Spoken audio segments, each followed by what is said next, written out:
Youth comes but once in a lifetime. It is a field that you need to cultivate. The sooner you seed, the sooner you harvest. Cultivating takes seeding and watering before a good harvest. Similarly, in life, this free field given to all of us, it takes a vision as seed and daily objectives as water for a bright future. This is the human destiny, but it falls to you as an individual to achieve it or not. To some unaware young minds, I would quote the saying that youth is the best time to be rich and the best time to be poor. As young African awakeners, we fully align with such thoughts. And in this context, we are gathered here today for a quite comprehensive talk under the following topic: how can I leverage my youth? Ladies and gentlemen, welcome to the LJT Talk Show, a speaking framework for young African leaders.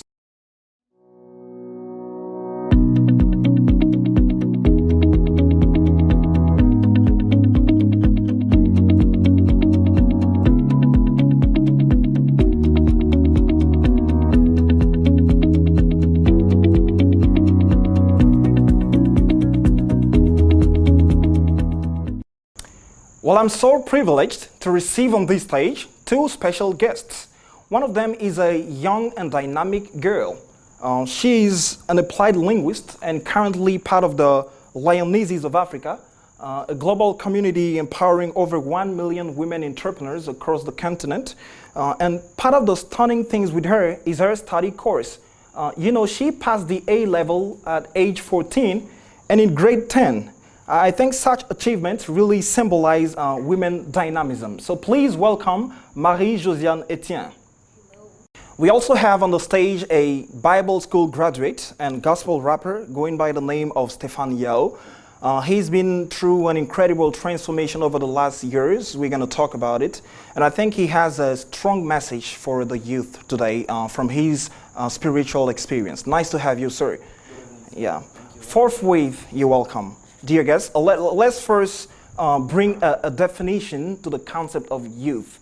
How can we define the youth, Josiane? Well, to me, a young person is someone that's just coming out of childhood. So youth is just coming out of being dependent on your parents and taking decisions for your life, deciding who you want to become, what you're going to do to prepare your future and build your life. So this is what I believe youth is, the period where you lay the foundation for your whole life. To me, literally, youth is childhood, is development, it's growth, and it's the stage of where you're crossing from maturity to adult. So that's it. Now, having said that, what does it mean to you personally to be a young person? Yes, sir. Be a young person is to be really ambitious because, the way you spend your life has an impact about, let's say basically, as a young person, the way you spend your life is going to determine your future and how you're going to be. So youth, is early stage in life, so let's say it's a foundation. It's a foundation for your future. So it's really important and it's really interesting. Like for me, I'm speaking as a young person. You understand? Because it's like I'm a model because I got a lot of light on me. So I'm supposed to be an example to people. So the way I live my life can catch a lot of attention to others. So youth is definitely something that draw a lot of attention. Okay. Youth draws a lot of attention. What else can you share? I can say that youth is kind of, as I said before, a transition period. It shows that it draws attention but more than that, it's really transitioning. So it's more about decision making. It's very important during the youth stage, as I said. And this is what you are experiencing personally? Yes, Okay. I'm experiencing it a lot even now as I'm talking to you, because I have so many options open to me. I have many opportunities, and then there are choices I need to make. And you know that in such a period you need to sit down and think about your life and okay, if I take this path, where is it going to lead me? What if I get to another stage and I change what I want to become or what I want my life to become? Do I have enough knowledge to make the right decisions? And what helps me a lot in this period is receiving advice from parents or from older ones who've gone ahead of me, so I can apply them. But what we see usually is that most young people might not want to receive advice from others, but some like to experience things, and very often you make mistakes, for instance, and then once you make the mistake and you try to solve it and work on it, time has passed.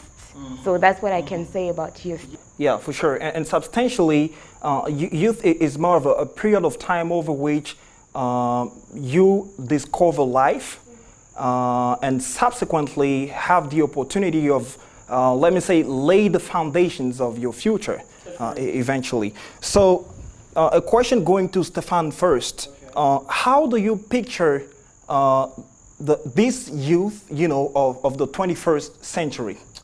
To me, the youth of the 21st century is really despised and it's really disrespected. I can even say it's worthless. Why am I saying so? Because, according to the scriptures, the Bible says, I think in the book of 1 Timothy 4 verse 12, that let no man despise thy youth, but be thou an example of believers in conversation, in words, in charity, and in purity. Do you understand? So the word youth there, I can picture like in a Greek book when I studied the Bible and I went deep into the youth. So the youthful age, that's a word, neolia. Yeah, that's the Greek word. So you understand, like I said, the youth is despised. That's what the Bible is mentioned. Let no man despise thy youth. Do you understand? So I think in this stage, like in the 21st century, the youth is having a big problem. And we really need to work on that because, yeah, the youth is really despised. The youth is really despised. Do you share this view? How do you picture this youth, of the 21st century? I think I share the view of Mr. Yao, because when you think about it, currently programs people are organizing pretend to be focusing on young people. That is, they'll organize programs, conferences, leveraging your youth, and so on. But when it comes to the facts and actions, we see that we still need to struggle to find a place. The same people saying that they're promoting young people are actually stopping us from having our voice. And usually, when you hear other people talking about young people, they'll say, okay, they like partying. They'll say young girls, they like, fashion and going out with older ones and all this kind of thing. They have a very negative view of young people. Meanwhile, when you go to such young ladies and you get to discuss with them, you realize that they know where they're going. They have plans for their lives. But usually people have a very negative view of young people. Recently, I was privileged to interpret for a group discussion with young girls. And I was able to see that because when we came together and they started sharing their plans and purposes, I was really surprised to see that indeed the youth is despised currently. And we don't know how the narrative is going to change because we have young people getting initiatives, but still they don't give us enough room and they still have a negative view about us. Of course, they still have a negative view about the youth. Let's talk about maybe, the threats of this youth. As problem solving begins with identifying the problem, Let's talk about the biggest threats of the African youth. What are they to you personally? To me, like the biggest threat, one of the biggest threat, it's pride. Pride of the youth. Because like she said, in a society, they really, we don't see them properly because of what we see on TV. Because like the model that they expose what we see. Okay, like the Bible says in the book of 1 Corinthians 15:33.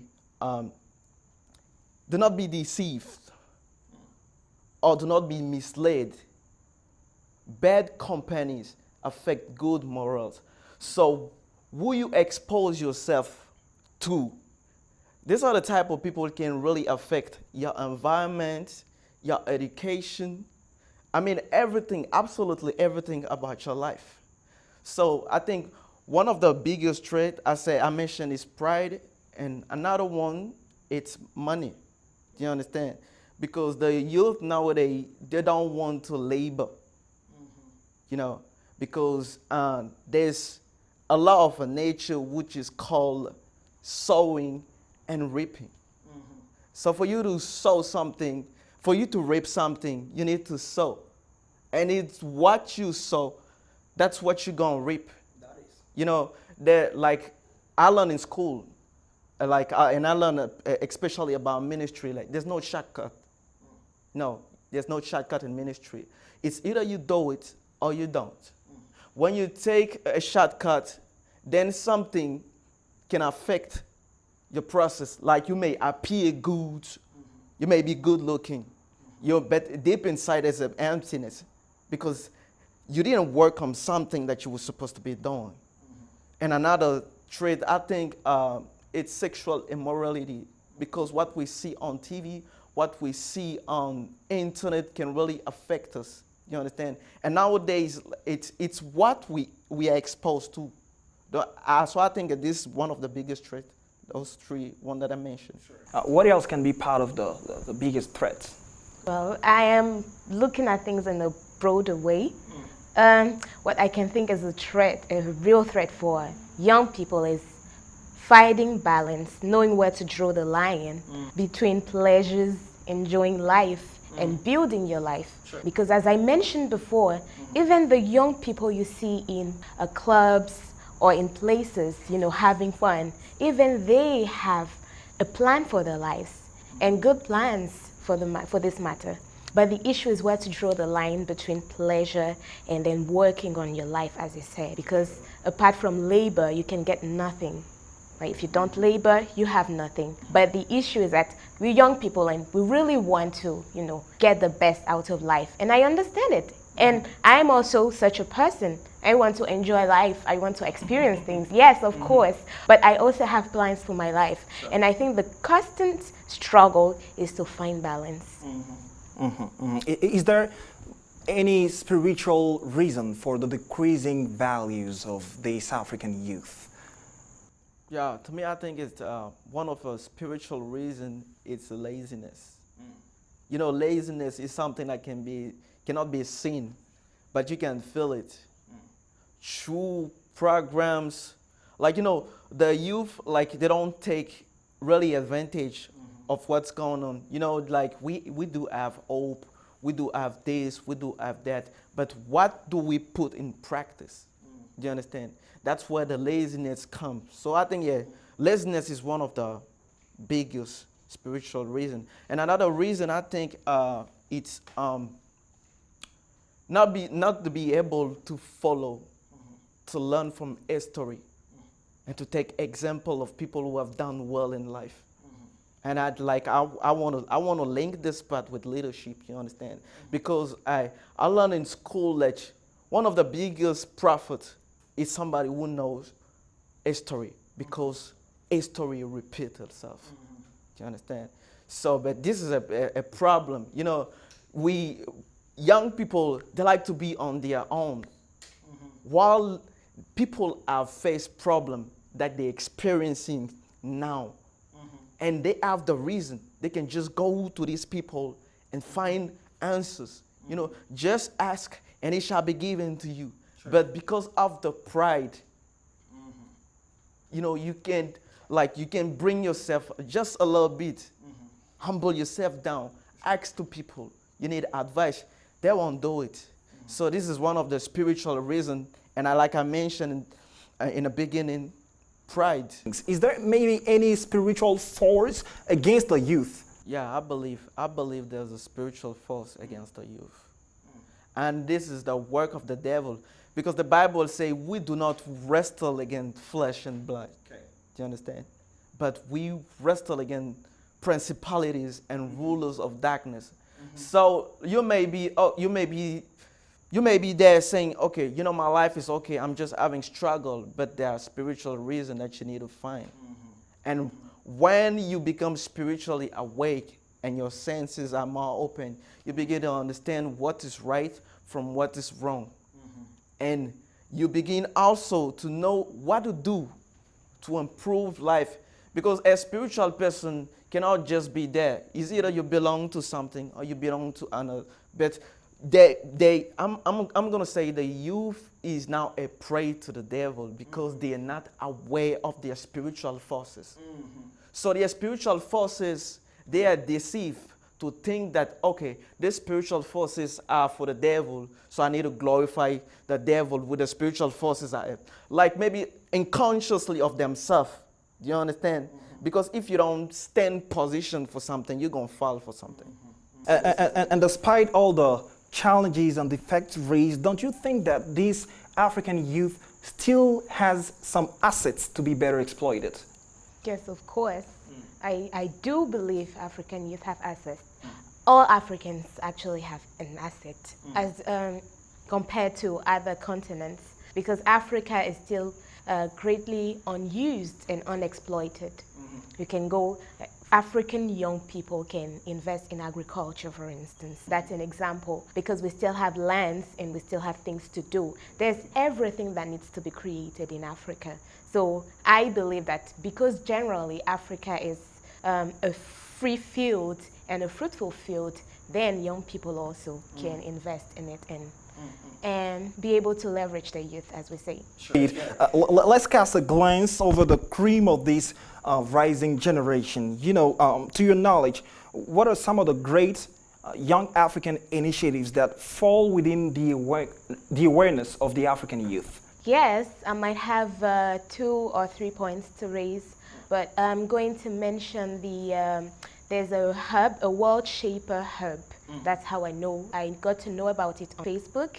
And they have a hub in Abidjan.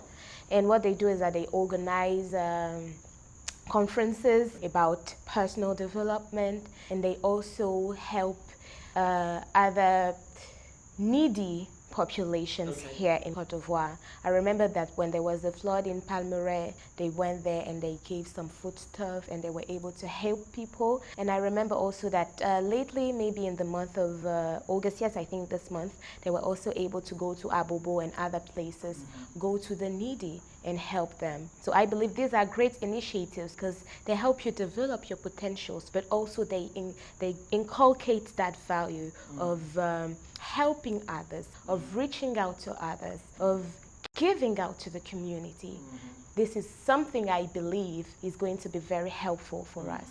Conscient, we attended, that was really good. I learned so much as a young guy. And also, I think the Yali program is it has much to do with leadership regarding to the youth, and it's really beautiful. Yeah. Great.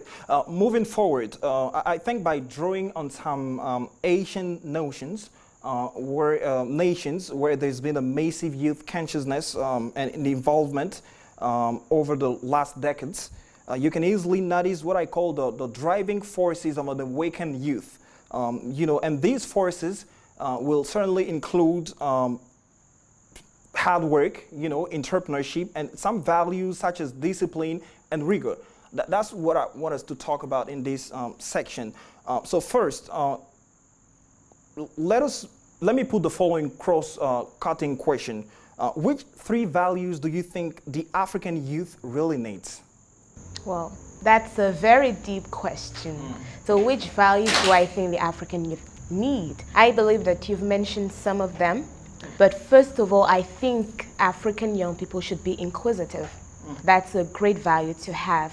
There's a lot of information.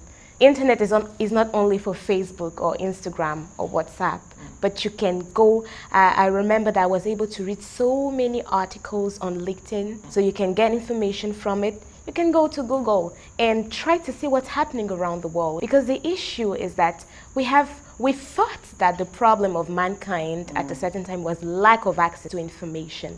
But now that we have the internet and that information is free and open to everyone, we're still not going to that information, so we're still not finding the solution. So I believe that being inquisitive, trying to find out what's happening around the world is one of the greatest values that will be very helpful for African young people. And secondly, I believe that discipline is also very important, because as I mentioned in the beginning, one of the issues of African young people is finding balance. If you're disciplined enough, you'll be able to find the balance. You'll be able to draw the line. You'll be able to control your sleep, to control the time you have for enjoyment, as we can say, and you'll be able to set goals and meet them. So I believe discipline is very important. Then maybe a third thing that I would like to mention as one of the greatest value young people should have is that they should have respect for old people. Because old people are the people that have gone ahead of them. They know more about life. You know, the day I discovered it, I was able to make progress in my life. I believe that it's true I have my point of view about things. It's true I have what I believe is good or is true or should be done. But there are other people. I'm also always taking the example of my parents because I really value family.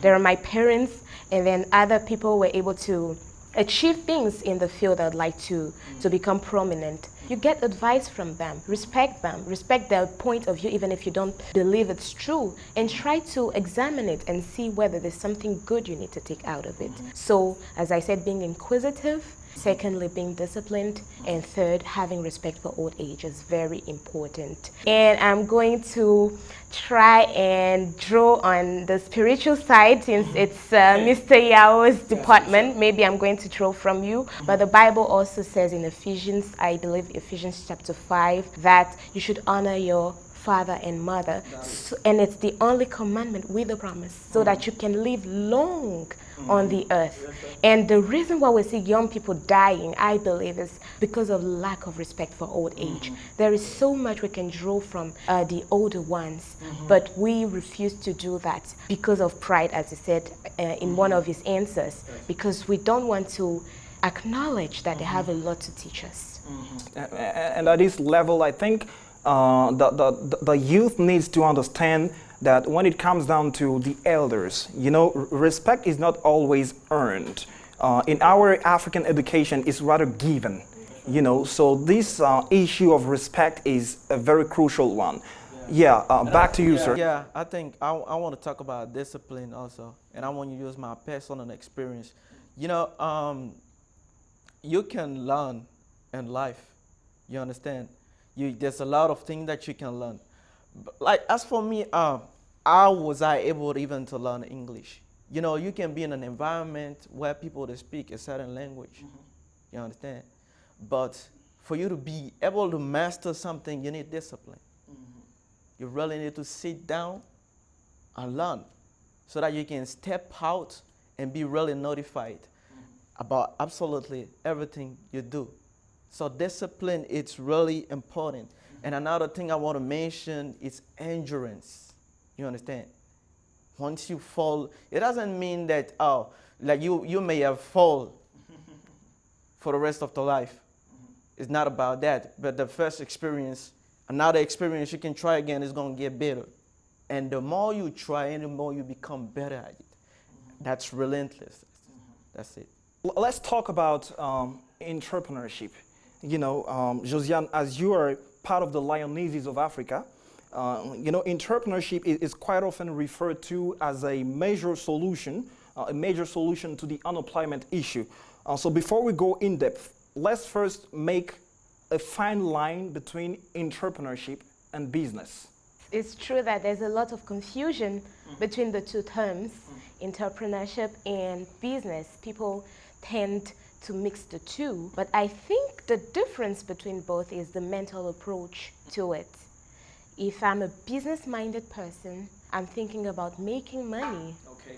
I'm thinking about what I can do to make money. But when you take things from the entrepreneurship side and from what I was able to learn and hear from all those women entrepreneurs we met at Lionesses of Africa, is you think about servicing a need, meeting the need of your society. That is, you don't just come because when you start interpreting, you're not going to make money right away. So you don't only think about making money.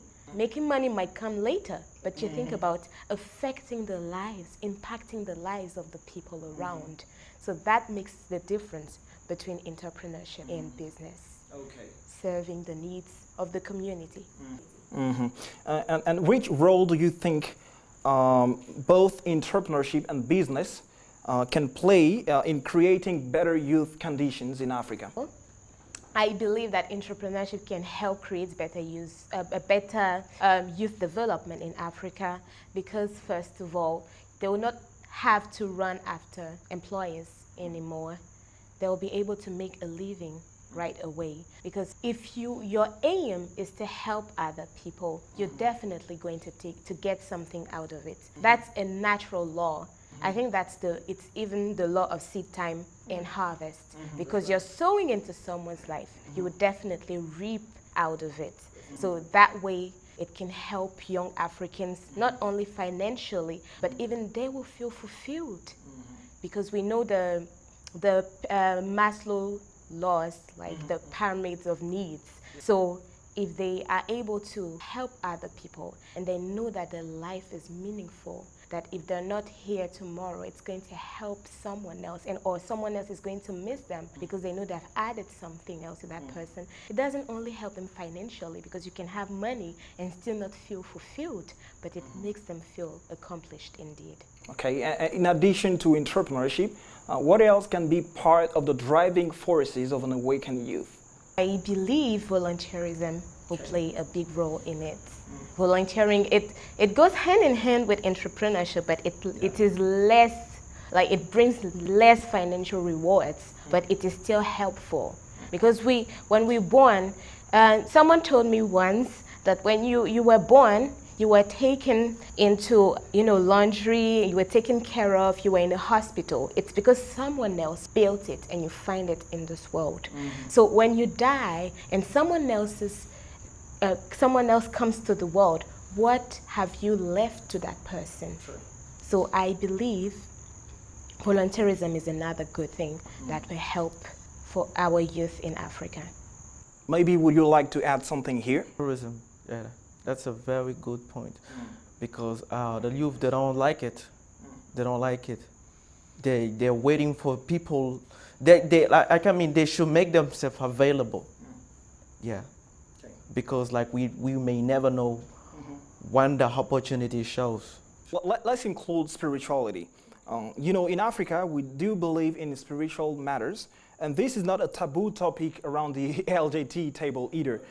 So to Mr. Yao, I think you have a strong testimony about how God could unhook you from certain vices that are very trendy nowadays. So tell us more about it, and subsequently, which role spirituality can play in the awakening of young Africans. First of all, I am going to use my experience still. Man is made of three things. Man has a spirit, he has a soul, and he lives in a body. You understand? So once you're in the world, all those three senses and all this component you're made of, they're just in one piece. And when you become awake spiritually, then they detach themselves and you're able to know what is good and what is evil. You understand? So the youth need really to be called conscious. You understand? Because in my experience, God will take you to different places, to different situations. And unless you realize that God wants you to learn something, and you may go through circumstances, but circumstances doesn't define how God sees you. God may be wanting you to work on something. Until you don't get it, you may be there struggling, fighting for something that you're not going to receive, because God wants you to get somewhere before you get to another place. You understand? So it has to do with a lot of patience and a lot of discernment too. You know, because when God called me, he gave me a sign. He gave me a sign. And that sign was like, I went to another place. Because my environment, like I say, bad companies corrupt good moral. You know, I was surrounded by a certain type of people that I couldn't really express my faith with, because they know my background, and they wasn't able to receive from me. You know, the Bible says like a prophet is not accepted in its own town. You understand? So God took me to what I call the desert. Yeah. So that I can be hidden and work on myself. So that when I come back, I'm more credible to people. And they see the fruit of what I'm doing. Because the Bible says that by the fruit, you shall know them. Anything to corroborate? I was someone they could call a good girl, like from the outside, so never smooth or anything. But being God conscious helped me, because as you said, you spoke about my educational background. And it was really surprising for people to know that I've never gone abroad. I didn't receive any scholarship or anything. And that was my wilderness, actually. For God to tell me that you're not getting trained or you're not getting relevant because of the place you're going to. You're not going to get relevant because you went abroad or anything. I am your teacher. I remember exactly when I was at Université Félix Houphouët-Boigny and I was receiving the teaching, and then one day I was studying and my sister was playing a preaching in the background, and God told me, I am going to be your teacher. And that helped my faith a lot. So being God conscious helps you with the challenges that young people are faced with. For instance, he spoke about the devil attacking the youth and stopping us from thriving. But once you give your life to God, and once you're God conscious and you walk with him, then everything is cleared, and then you can see everything clearly. Because the thing is that you can struggle, you can make efforts, you can try everything. But if there are hurdles and you don't have God with you to help you, you're not getting anywhere. So I believe that, God gets you out of places, gets you out of vices, but it also helps you achieve things in life. Something to what she said. You know, like, living abroad doesn't change you. You understand? What changes you is what you got on the inside. You understand? Because I knew a couple of people that thought they could go abroad and change, but they even gotten worse when they got over there. So the thing is, like, as a young person, who is your teacher? Who do you allow yourself to be taught? Who you talk to? Who you hang out with? How do you learn? What are your interests? What are your values? So these are the things that really affect the youth. So once you become really God conscious and the Holy Spirit open, allow, like the Holy Spirit, as the Bible says, is the best teacher. Because there are things that I know, like, I never been in school. I haven't learned how to speak English the way I speak English now. But I have to sit down and allow God and the Holy Spirit to work on myself. Poi Manu, they call you Poi Manu, right? Yeah. This is your nickname as a rapper, okay? Yeah. So you're currently into gospel rap, and I think gospel rap is a ministry. It's a ministry. So what are some of the themes you raise in your songs? I think I'm going to speak about my album that is coming pretty soon. Very briefly. Yeah, it's entitled Soul Winner Volume 1.